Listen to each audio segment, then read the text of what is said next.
ধনেশ দেখতে যাব। আসসালামু আলাইকুম এভরিওয়ান, সবাই কেমন আছেন? আলহামদুলিল্লাহ, আমি দীপা ইসলাম আপনাদের দোয়ায় অনেক ভালো আছি। আমার ছেলেকে নিয়ে ঘুরতে গিয়েছিলাম সাফারি পার্ক। তো বঙ্গবন্ধু সাফারি পার্ক বাচ্চাদের ঘোরার জন্য আমি বলবো খুবই ভালো, খুবই সুন্দর, খুব বেস্ট একটা প্লেস।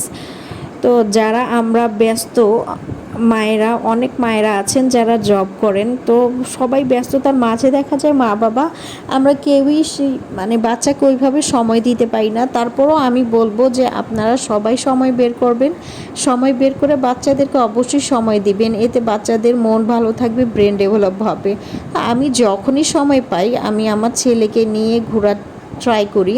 আমি টাকার দিকেও চিন্তা করি না, বা হচ্ছে আমার শরীর ভালো না সেটাও আমি দেখি না।